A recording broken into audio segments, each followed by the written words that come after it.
Auzubillahiminash-shaytanir-rajim. Bismillahir-rahmanir-rahim. Assalamu alaikum, ladies and gentlemen, and thank you very much for tuning into PTV Sports. You watching Game On hai with Shahzad Hasan Khan. Khawateen o Hazrat, LPL is almost towards the end, where we have the two finalists now, Gal Gladiators and Jaffna Stallions. Jaffna Stallions, ladies and gentlemen, did play marvelously well as well and won by 37 runs properly. But then at the same time खवातीनो हज़रात, जो एक disparity हमें शुरू से LPL में माई 11 circle में नजर आती रही, वो डिस्पैरिटी आज भी नजर आई।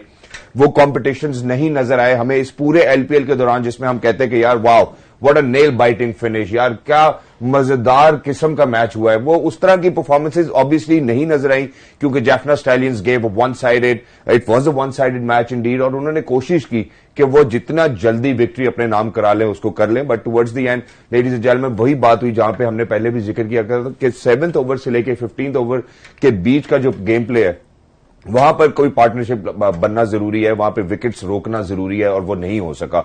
डम्बुला Viking in the first place, अगर हम टॉस की भी बात करें, उन्होंने टॉस जीतकर बॉल करने का फैसला किया, लेकिन वो फैसला कहीं ना कहीं मुझे लगता है उनके हक में नहीं था। इवन दो कि अगर शुरू में हम देखें तो जाफना स्टैलियंस की captain was a little disappointed कि उनके हक में टॉस नहीं आया, वो भी बॉल कराना चाह रहे थे। But towards the end of the day, cricket ladies and gentleman they say is a very funny game as well. But over here in the studios ladies and gentleman, we are lucky कि मेरे फाजिल और काबिल दोस्त हमारे साथ मौजूद है, former test cricketer Pakistan ladies and gentleman Mohammad Asim Kamal. Hello Asim भाई, अस्सलाम वालेकुम। वालेकुम अस्सलाम, कैसे हैं शहजाद? आप कैसे हैं? आप ठीक है? गुड। आसिम भाई, क्या हो रहा है ये अब इतना वन साइडेड मैच, और पूरी सीरीज के अंदर ही हमने देखा है कि लंका प्रीमियर लीग में सवाई शुरू का आप एक मैच देख लें या बीच का एक आधा मैच था जिसमें कोई नेल बाइटिंग फिनिश था, या हम गैल ग्लैडिएटर्स वाले सेमीफाइनल की बात कर लें जिसमें एक ओवर पे उनको 15 रन चाहिए थे, लेकिन आज का match didn't even look like as if it was a semifinal for Lanka premier league. देखें, सबसे बड़ी चीज ये कि आज जो सबसे ज्यादा डिफरेंस था वो किस चीज का था कि जो इतना मैच जो है वो वन साइडेड हमें नजर आया, वो इस वजह से कि आज तकरीबन जो 15 विकेट्स जब गिरी थी तब टोटल मेरे ख्याल उसमें से कोई 5 रन आउट हो चुके थे और छठा फिर एंड में हुआ।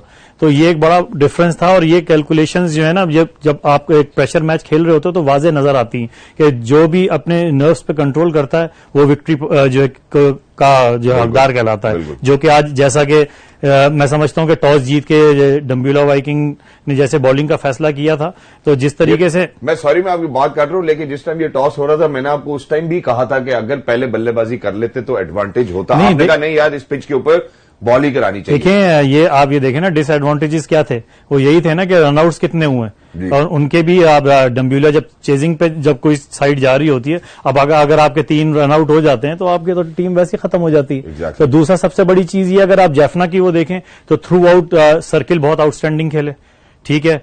जॉनसन चार्ल्स इस तरह से खेला, आउटस्टैंडिंग बैटिंग करता रहा। दूसरा सबसे पहले जब इनिशियली स्टार्ट हुआ तो पहले ओवर में कैच ड्रॉप हुआ अविष्का फर्नांडो का, ठीक है। उसके बाद उन्होंने बहुत काम तरीके से कंटिन्यू किया, और 13 ओवर तक बिल्कुल आउटस्टैंडिंग जा रहे थे, 2 विकेट्स गिरे हुए थे और 111 रन पे 2 आउट थे 13 ओवर्स में। उसके बाद आप देखें, जो हम बात कर रहे थे कि 15 ओवर्स तक अगर आप इजीली मैनेज कर जाते हैं, उसके बाद 5 ओवर्स आपके पास काफी होते हैं जो आप 65 to 70 रन, जो कि हमें नजर भी आए हैं प्रीवियस मैचेस में। आज हमें वो चीज दिखी नहीं। क्यों? आप देखें, जब 13 ओवर हुए उसके बाद से जो विकेट्स गिरे हैं 17 ओवर तक 8 विकेट्स जो है ना वो गॉन हो चुके थे।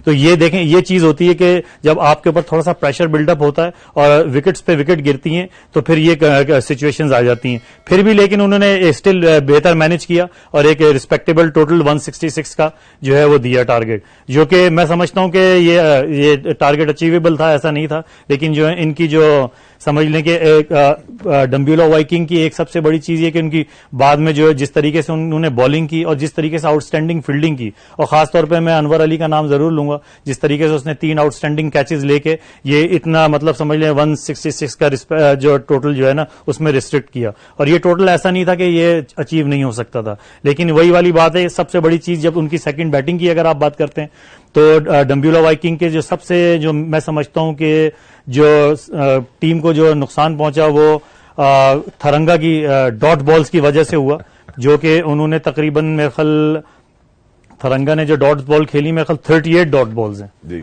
ठीक है ना, तो ये एक वो वाइटल होता है। 2020 में अगर आप 38 डॉट बॉल्स कर जाते हैं, खेल जाते हैं, तो ये मैच बिल्कुल एक तरफ हो जाता है, जो कि आपको नजर आया कि जो है वन साइडेड हो गया। तो ये चीजें होती हैं, क्योंकि 2020 जो क्रिकेट है वो कैलकुलेटेड क्रिकेट है। इसमें अगर आप बड़ी हिट्स पे नहीं भी लग रही हैं आपसे, तो आप कम से कम बॉल टू बॉल सिंगल तो स्ट्राइक तो रोटेट कर सकते हैं, ताकि प्रेशर तो बिल्डअप ना हो। सामने वाला भी आके हिट आउट करता है तो वो आगे इतना सेट तो नहीं होता कि एकदम आके हिट लग जाए। और जब इस तरह की कंडीशंस होती हैं और बड़ा मैच होता है सेमीफाइनल, ठीक है, उसमें आपको बड़ी कैलकुलेटेड इनिंग्स खेलनी पड़ती हैं, जो कि जो मिस कैलकुलेशंस जो हुई, उसके अलावा उसमें जो 3 रन आउट हुए, तो फिर डेफिनेटली मैच हुआ जो है वन साइडेड हो जाता है। एग्जैक्टली, बट लेकिन मेरा ख्याल है चूंकि हम बात करें थरंगा की, यहाँ पे हरसंगा की भी बात हमें करनी पड़ेगी, क्योंकि उन्होंने मार्वलस बॉलिंग कराई, खवतीन 4 ओवर कराए, 15 रन दिए और 3 विकेटें ली। उनकी बॉलिंग के बारे में आप क्या देखिए, मैंने आपको ये चीज शुरू थ्रू आउट एलपीएल जब स्टार्ट हुआ था, तब मैंने 1-2 प्लेयर्स को जो है वो पॉइंट आउट किया था, जो बताया सही पॉइंट आउट किया था कि हसारंगा जो है ना, ये मतलब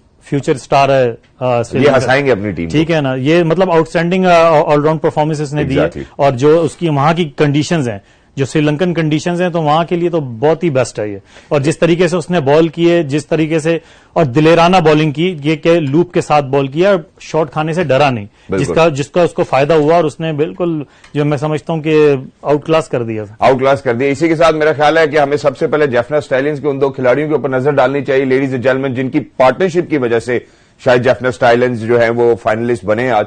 खवतीन और फर्स्ट अप आई थिंक हम आपको दिखाना चाहेंगे फर्नांडो की इनिंग्स। लेट्स गो, आसिम भाई, ओवर टू यू।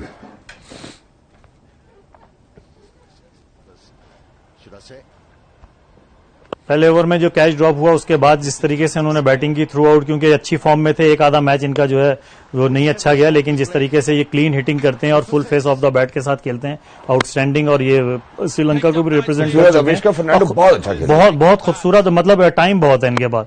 आप देखें कि मेजर स्ट्रोक्स जो वो खेलते हैं, वो मिड ऑन मिड ऑफ की तरफ ज्यादा खेलते हैं, जो इनकी जो है ना सक्सेस का राज है, और जिसमें कामयाबी होती है, क्योंकि इसमें मिस हिट के चांसेस बहुत कम होते हैं। क्योंकि जब आप full face of the bat खेलते हो, तो बॉल आप पूरे 5 इंच के जो बैट होता है, उसके पूरे सरफेस पे बॉल आता है, और थ्रू आउट जो है बहुत आउटस्टैंडिंग, मतलब वो आपको रन्स दे देता है। तो ये एक इनकी बैटिंग की एक क्लास है।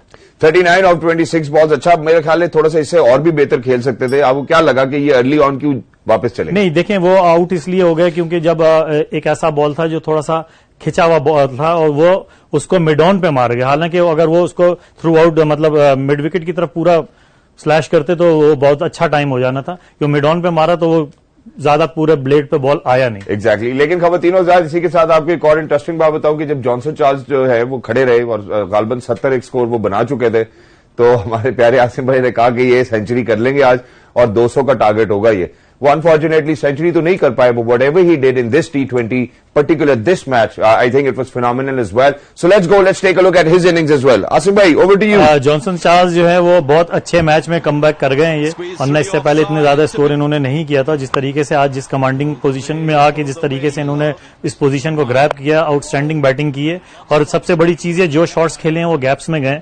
और ग्राउंड शॉट्स भी खेले हैं बहुत पावरफुली, और सारे गैप्स उन्होंने बड़े अच्छे टारगेट किए हुए थे। और मैं समझता हूं कि जिस तरीके से इन्होंने आज इनिंग खेली है, कमांडिंग इनिंग, और ये मैच विनिंग इनिंग थी इनकी, जो जितना अच्छा टोटल ये कर गए। हालांकि अगर ये 2 फर्नांडो और ये इतना स्टैंड ना देते, तो शायद ये मेरे ख्याल 150 भी ना करते। इसी के जरिए आपकी बात बड़ी उम्दा आप जो आपने बात की है, लेकिन मैं रिक्वेस्ट करूंगा अपने एमसीआर में कि अगर हम इस पैकेज को दोबारा से चला सके, मैं आपको चाहता हूं आप जरा एक दफा डम्बुला वाइकिंग की बॉलिंग के ऊपर भी एक दफा जरा नजर डालें, जहां पे हम ये बात करते रहे कि थोड़ी सी भी ऑफ द विकेट अगर बॉल आएगी तो बॉल फिर बाहर ही जाएगी, और उन्होंने पूरा अच्छा इस्तेमाल किया इसका। अब आप देखें, नहीं देखें, ये एक चीज अगर आप इसमें देखें सबसे कि इनकी बॉलिंग में जो सबसे ज्यादा जो आज खामी नजर आई, या तो बिल्कुल ओवर पिच बॉल्स की हैं, या शॉर्ट ऑफ लेंथ इतने की हैं कि बैट्समैन के पास पूरा टाइम मिला उसको। और इनके बैट्समैन के जो स्ट्रांग पॉइंट्स हैं, जो उनके समझ लें पावर एरियाज हैं, उसमें ज्यादा बॉलिंग की है। तो लेंथ बॉलिंग, खिंची हुई लेंथ पे बॉल ज्यादा नहीं किए, जिसकी वजह से इनको आज खुमियाजा भुगतना पड़ा। लेकिन फिर भी इन्होंने लास्ट ओवर्स में कमबैक कर गए थे। ये लास्ट जो 4-5 ओवर्स इन्होंने किए हैं, उसमें आउटस्टैंडिंग कैचेज अनवर अली के, जिसकी वजह से इतना स्कोर स्ट्रिक्ट हुआ, नहीं तो लेकिन वरना 190 और 200 वाला टारगेट मेरा मैं आपसे कहूंगा कि आप अपनी इस सोच को पकड़ के रखिएगा, क्योंकि जहां पे अगर आपने आज अनवर अली का जिक्र किया, वहां कहीं ना कहीं हमें उस्मान शिनवारी का भी जिक्र करना पड़ेगा क्योंकि वो अपनी बॉलिंग से तो शायद वो रोल नहीं अदा कर पाए जो उनसे हमने एक्सपेक्ट किया था, लेकिन वो अपनी फील्डिंग से, अपनी डायरेक्ट हिट से, लेडीज एंड जेंटलमैन, उन्होंने कमाल कर दिया। आई थिंक जाफना स्टालियंस की आज की विक्ट्री में उस्मान शिनवारी का भी एक बड़ा किरदार है। With that ladies and gentleman, we are actually going for a short break. Don't go anywhere because game on है।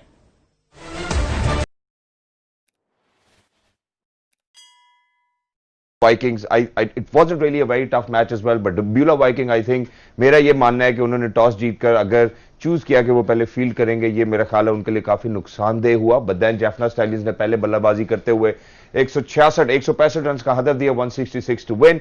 डम्बुला वाइकिंग अनफॉर्चुनेटली वो अचीव नहीं कर सके। In fact Jaffna stallions won by 37 run, that's quite a lead. Break पे जाने से पहले हमने बात की अनवर अली के कैचेस की और अनवर अली की एक्स्ट्राऑर्डिनरी परफॉर्मेंस की, लेकिन उसी पे मुझे लगता है कि अनवर अली से ज्यादा सबकत ले जाते हैं उस्मान शिनवारी, क्योंकि उन्होंने वो नहीं किया जो हमने उनसे एक्सपेक्ट किया था। एज इन उन्होंने अपने ओवर्स में उस तरह की जान नहीं दिखाई, लेकिन उन्होंने अपनी फील्डिंग में उस तरह की जान जरूर दिखाई। उन्होंने तो छोटे छोटी जो एफर्ट्स होती हैं यही जो है मेजर रोल प्ले करके एक जो है इम्पैक्ट डाल देती हैं टीम को। और ये सबसे यहाँ पे जो ज्यादा मजेदार बात है वो ये है कि अगर हम पिछला सेमीफाइनल भी उठाएं तो उसके अंदर भी जो एक अनहोनी है, और पता नहीं, मुझे लगता है कि ये ऑब्वियसली नेचुरली हुआ है शायद, कि 6 कैचेस, तकरीबन 5-6 कैचेस पिछले सेमीफाइनल में हुए जिन्होंने मैच का पासा पलट दिया, और फिर आज भी तकरीबन 4-5 रन आउट इसी तरह हुए जिससे मैच बिल्कुल तब्दील हो गया। देखें, यही चीज़ें तो होती हैं कि मैंने आपसे बात की ना कि जो गेम में जान डालती हैं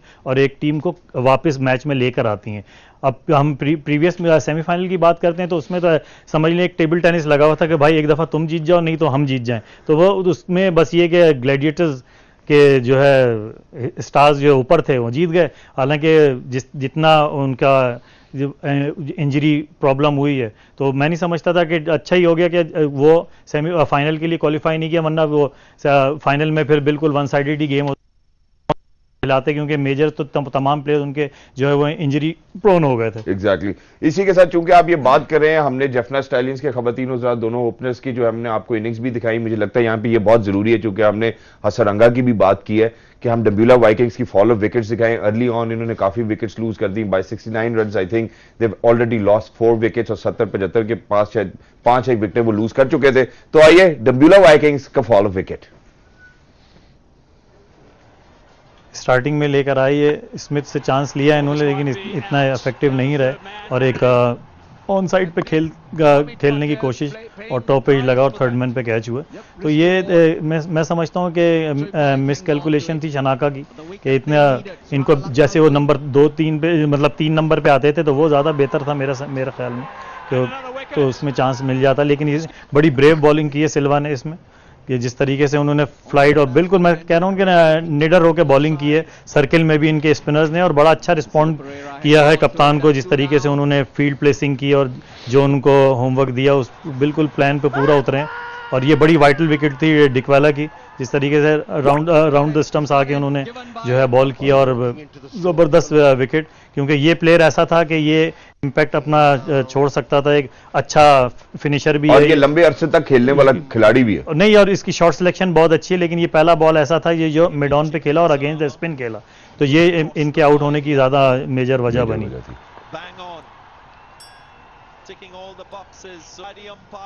लेकिन शिनवारी, मुझे लगता है यहाँ पे शिनवारी की भी हमें बात करनी चाहिए। उसने 2 वंडरफुल रन आउट्स किए, ब्यूटीफुल रन आउट ये, जिसमें कप्तान शनाका आउट हुए और मेजर ब्लो हुआ ये इनकी टीम के लिए, क्योंकि बहुत फॉर्म में थे ये, और थ्रू आउट पूरा एलपीएल जो है इन्होंने बड़ा अच्छा परफॉर्म किया। तो ये आउटस्टैंडिंग फील्डिंग यहाँ रही। ब्यूटीफुल बॉल, गूगली समझ नहीं पाए बिल्कुल। ओलिवियर के बारे में आपके आज क्या कमेंट्स है? ओलिवियर थोड़े एक्सपेंसिव रहे आज। देखिए, ओलिवियर में जो थोड़ा सा एग्रेसिव है और वो बॉल तेज भी थोड़ी करता है, वेरिएशन के इस्तेमाल करते हैं, लेकिन उनको अपनी हाइट का भी एडवांटेज है।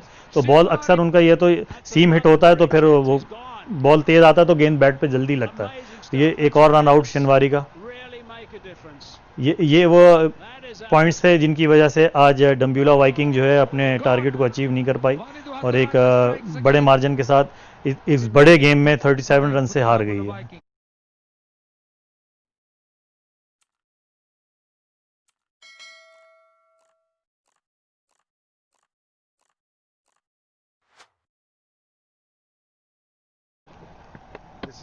बहुत खूबसूरत बॉलिंग, हालांकि 76 पे ये खेल रहे थे, और जिस तरीके से लूप के साथ गुगली बॉल की आउटस्टैंडिंग कैच।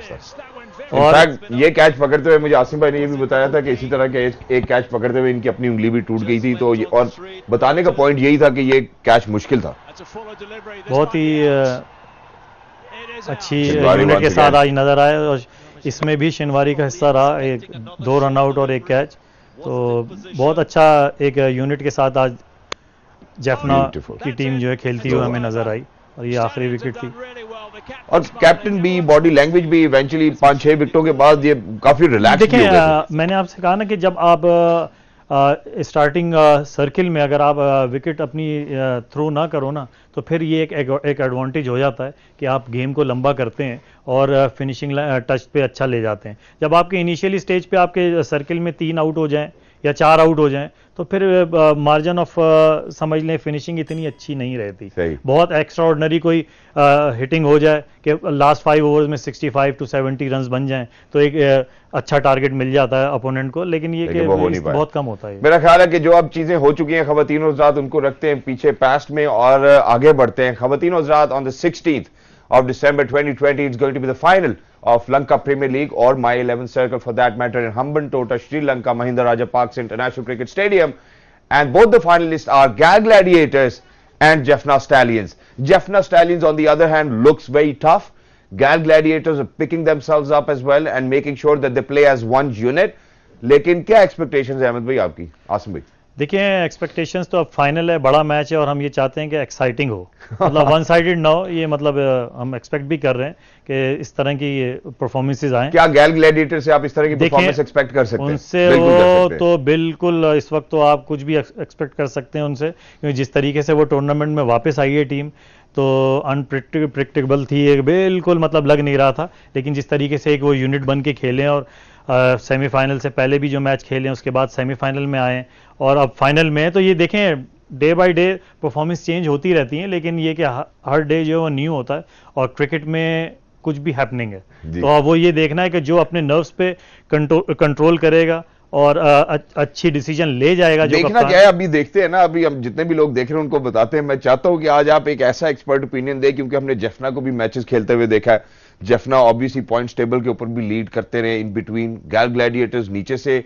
अपने आप को मोटिवेट करके वन यूनिट बना के खेल के लेकर आए, but to be fair enough यहां पे ये कहना जरूरी भी होगा कि गैल ग्लैडिएटर्स कुछ हद तक किस्मत वाले रहे, किस्मत वाले बिल्कुल रहे। और जहां तक जेफना की अगर हम बात करते हैं, तो पावरफुल टीम इस वक्त हमें ऑन पेपर जो है वो है, और जिस तरीके से इनकी थ्रू आउट परफॉर्मेंस रही है, इनकी जो है ना टॉप ऑर्डर से लेके और 7वें नंबर तक हासारंगा जब ऑलराउंडर आते हैं उस वक्त तक इनकी पक्की बैटिंग है, तो एक इनको एडवांटेज है डीप। हाँ, डीप इनके मतलब ये डेथ ओवर्स में भी इनके पास पावर हिटर्स भी हैं, और प्लस गुड ऑलराउंडर्स हैं, तो ये एक इम्पैक्ट क्रिएट करेगा। तो वैसे आप क्या कहते हैं, आप किस टीम के फेवर में? फेवर तो वही है, जो अच्छा खेलेगा वो जीतेगा हिसाब से। आपका अंदाजा क्या कहता है? लेकिन मेरे हिसाब से जो मुझे अभी इस हिसाब से जो लग रहा है, जो टीम यूनिट खेली तो दोनों बड़ी जबरदस्त हैं, लेकिन जितनी कॉम्पैक्ट क्रिकेट जो है जेफना ने खेली है, मैं समझता हूँ इनको थोड़ा सा एज हासिल होगा। अच्छा, आपको लगता है कि जेफना को थोड़ा सा एज हासिल होगा? ख़वातीनों साथ कुछ हद तक मेरा दिल भी यही कहता है कि जेफना को ऑब्वियसली कुछ ना कुछ नहीं, काफी एज हासिल होगा, because over all of these matches, पिछले 22 मैचों के अंदर हमने देखा है कि जब भी जेफना स्टैलियंस ग्राउंड में उतरी है, तो they have done wonderfully well as well, and they have done it by being together, making sure कि उनकी fielding, bowling and batting is on point as well. Where Gal Gladiators have actually had a problem, getting together in the first place, then किसी match में somebody will click. But with Jaffna Stallions, it's a different story overall as well. But I'm going to go with Dr. Noman Niaz. उनका कहना ये है कि Gal Gladiators शायद final जीत जाए, और ऑब्वियसली शायद कहना हमारा फर्ज भी बनता है, because we are nobody to kind of make sure कि हाँ यार यही टीम जीतेगी, हम अंदाजा नहीं लगा सकते। I think it's experts like असल में शहजाद भी होता ही है ना कि एक दिन कुछ होता है, दूसरा दिन कुछ होता है, सही है, ठीक है ना, तो ये चीजें जो है ना क्रिकेट में होती हैं। लेकिन गैल ग्लैडिएटर्स का मसला सिर्फ ये नहीं है कि वो एक दिन कुछ होता है, एक दिन कुछ होता है, उनका जो कुछ है वो तकरीबन हर रोज होता हुआ हमने देखा है। नहीं, जिस तरह आपने सेमीफाइनल देखा, तो सिर्फ आखिरी 2 मैचेस की वही बात कर रहा हूँ ना। देखे ना, ये तो यही तो क्रिकेट का हुस्न है कि एक तरफ पल्ला दूसरी टीम के पास चले जाता है, फिर इधर आ जाता आफरीन है है, तो आपके वो उसमें। क्या कहते हैं जो है, ये टेबल टेनिस तो लगी रहनी तो है। आप जेफना स्टैलियंस के लिए वाउच कर रहे हैं, मैं गैल ग्लैडिएटर्स के लिए वाउच कर रहा हूं, but ladies and gentleman, it's going to be on the 16th of December 2020. We will be over here in the sports studios ourselves, making sure that we bring you live action as well, and we will be here for the pre and the post match analysis as well. But thank you very much, Asim bhai, Thank for you. being with us. It is always lovely to be in conversation with you, and for all of those wonderful people who are out there, सिर्फ जाते जाते एक ही बात करूंगा, वो ये कि अपना ख्याल रखें, अपने इर्द गिर्द सबका ख्याल रखें, और हमें और हमारी पूरी टीम को दुआओं में याद रखिए। गेम ऑन है, अल्लाह हाफिज।